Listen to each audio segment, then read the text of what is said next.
בוקר טוב לכם, תודה רבה. אני שמח מאוד להיות פה בוועידה השביעית. תביא לי את זה, כן. אני אומנם יכול לנאום בעל פה, אבל ראוי שיהיה את הנוט שלי כדי לזכור או להזכיר לי שבארבע השנים האחרונות, בזמן כהונתי כשר המדע, לשמחתי הרבה, ביקרתי בסין 3 פעמים, ואלה לא היו ביקורי נימוסין, הם היו ביקורי עבודה, ואני מיד אפרט לכם, משום שאני חושב שרבים מכם ימצאו עניין בדברים שרקמנו, שבנינו בארבע השנים האחרונות, הן בבייג'ין, שהיא הבירה המדינית, ואני רואה שם, דווקא כאן, אני רואה שהתמונה היא משנגחאי, אם תרצו, הבירה הכלכלית. והיינו גם בבייג'ין וגם בשנגחאי, ואין כל צל של ספק שמאז ביקורי הראשון בסין ב-1998 קרו הרבה דברים.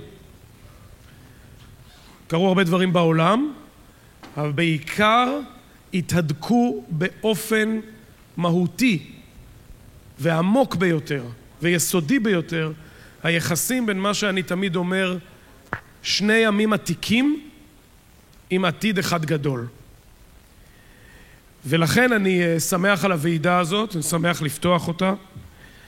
אני חושב שהעובדה שמשלחות מסין, הייתי אומר מאות רבות של משלחות, מאות רבות זה אומר אלפים רבים של אורחים מסין מגיעים הנה בכל שנה ושנה, במספר הולך ועולה, זה משום שיש אינטרס משותף לחברות ישראליות ולחברות סיניות, ודאי לשתי המדינות, להדק עוד יותר את שיתופי הפעולה ואת העבודה המשותפת בין שתי המדינות. אני גם לא בכדי, עם כניסתי לתפקיד בספטמבר 2015, אגב, בני, זה לא רק שראש הממשלה שבר שיא בתפקידו כראש ממשלה, גם אני שברתי שיא בתפקידי כשר מדע בתקופת הכהונה הארוכה ביותר, אבל אני רוצה להגיד לכם משהו. תקופת כהונה ארוכה ביותר איננה בהכרח אומרת שנעשו בתקופת הכהונה הדברים המהותיים ביותר. אבל אני חייב להגיד לכם שב4.5 השנים האחרונות כן נעשו דברים גדולים. אני מקווה שהישראלים פה יודעים, מודעים למהפכה הענקית שעשינו בכל מה שקשור להנגשת המדע והטכנולוגיה לכל אזרחי ישראל באשר הם, בשלל פעילויות חברתיות שקרבו את הפריפריה למדע והטכנולוגיה, שקרבו את האוכלוסייה החרדית והערבית ואוכלוסיות מיעוטים אחרות, וכמובן המריצו את המצטיינים, ואת זה עשינו בתקציב C של כל הזמנים של משרד המדע, של ברוך השם חצה את חצי מיליארד השקלים בתקציב 2019. והדבר השני שלשמו אני פה הוא העמקת הקשרים הבינלאומיים של ישראל עם מדינות רבות בעולם, כאשר אני אומר, ואני אומר את זה לאנשים במשרד, אחד היעדים שלנו הוא המזרח הרחוק, סין, מדינות נוספות גם כן במזרח הרחוק. אני לא מדבר רק על המובן מאליו, ארצות הברית ואירופה, זה ברור. לכן הביקור המדיני הראשון שלי כשר מדע, לאחר הביקור יש כאן מיקרופון אלחוטי?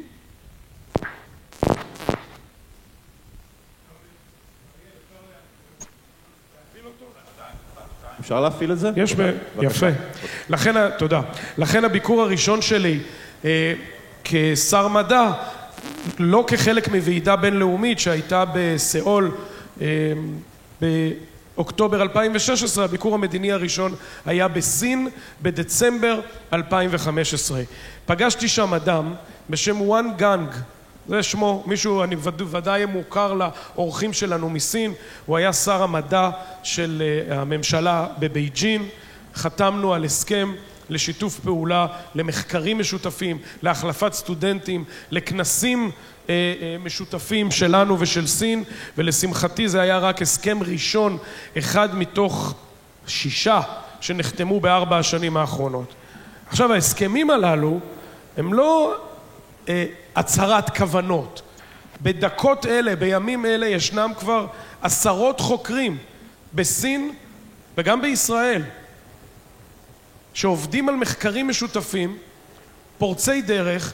אתם יודעים, זה היה קשה להאמין שכאשר חודשו או החלו היחסים בין סין לישראל בתחילת 1992, קשה להאמין לאיזה שיאים הגענו בשנים הללו. אגב, באותו זמן חודשו היחסים של ישראל גם עם רוסיה וגם עם הודו, ובהחלט שווקים חשובים וטובים גם לישראל החוצה וגם לישראל פנימה. המחקרים הללו, שיתופי הפעולה, הרצון ההדדי בהשקעות בין ישראל לסין, זה, אם מישהו היה אומר את זה ב-1991, כן? שהדבר הזה יקרה בצורה כל כך מרהיבה, שכאן יתקיים כנס שביעי במספר להעמקת היחסים בין שתי המדינות, לחלק מן האנשים אולי זה היה נראה חלום, ולחלק אחר מן האנשים זה אולי היה נראה הזיה. אבל שני הדברים הללו קורים. ולכן כשאני מבקר בשנגחאי, ממש בחודש הזה לפני שנה, או מחר בחודש הזה, משום שזה היה בחודש נובמבר 2018, ביקור בשנגחאי.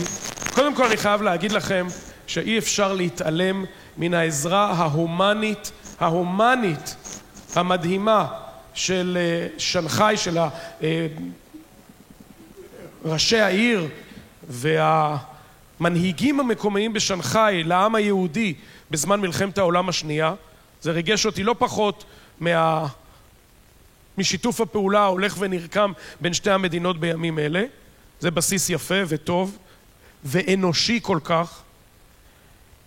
וכאשר אני מבקר בשנגחאי בשנה שעברה ומשיק את הביתן הישראלי בוועידת אקספו, ואתם רואים את ההתעניינות ההולכת וגוברת העוצמתית. היו הרבה דוכנים שם באקספו.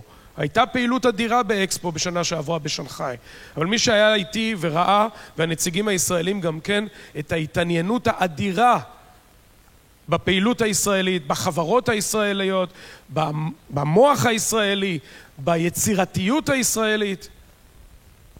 זה דבר שאי אפשר להתעלם ממנו. זה אגב קורה בדיוק אותו דבר בשבוע שעבר בחנוכת הביתן הישראלי בוועידת החלל הבינלאומית בוושינגטון. זה קורה בכל העולם. ומה שאני רוצה, ואני גם יודע שזה קורה, ולכן חתמנו גם על הסכם עם שיתוף פעולה ישיר עם עיריית שנגחאי. זה לא עניין של מה בכך. וההסכמים הקודמים שנחתמו עם סין לאורך השנים, ב-2015 ובעת ביקור ראש הממשלה ב-2017 בבייג'ין. אגב, אני באופן אישי המשכתי אחר כך להעמיק את שיתוף הפעולה בהמשך הביקור ביפן.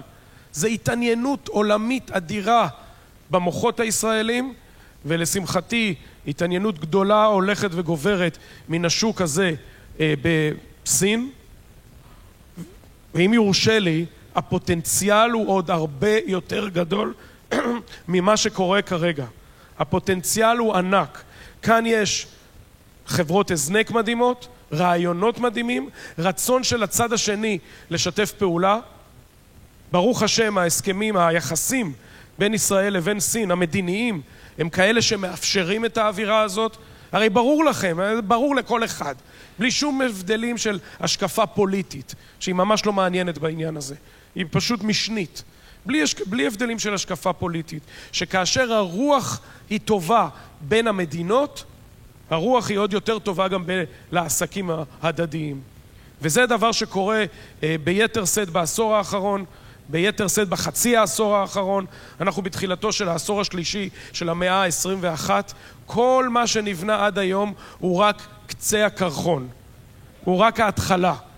ובהבנה משותפת, ברצון משותף, להעמיק את זה עם כניסתנו ל-2020 ולעשור השלישי של המאה ה-21, אנחנו, אני לא הייתי אומר תחילתה של ידידות מופלאה, משום שהיא קיימת, הידידות המופלאה הזאת. היא קיימת בין שני העמים העתיקים הללו, העם הסיני והעם היהודי. אין עוד הרבה עמים, אגב, אני לא יודע אם אתם ודאי יודעים, אין עוד הרבה עמים עתיקים מבחינת אורך הזמן שהם קיימים, כמו העם הסיני והעם היהודי. אין, מעט מאוד עמים בעולם תמצאו עם אורך חיים כזה, לאורך זמן.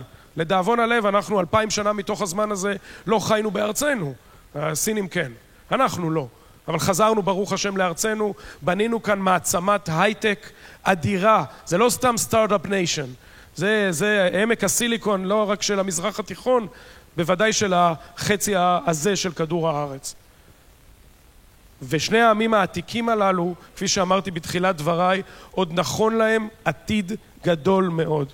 ולכן אני קורא לחברות סיניות לבוא לכאן, להסתכל על המגוון האדיר של האפשרויות להשקעה, וכמובן זה גם הדדי, ולצד השני, את ההיצע הישראלי להציע בסין, ואני בטוח ב100% שאנחנו מתחילים עוד עשור, בקרוב מאוד, בעוד חודשיים, של זינוק משמעותי בהיקפי הסחר בין ישראל לבין סין. אני מברך את הציר הכלכלי של שגרירות סין שנמצא כאן, אני מברך אתכם, אני מאחל לכם מכל לב הצלחה גדולה בעסקים, ביוזמות, בשיתוף הפעולה ביניכם לבין החברות הסיניות, וגם לנו, למדינת ישראל, העמקת שיתוף הפעולה בין מדינתנו לבין סין. תודה רבה לכם והמשך יום נעים. תודה רבה.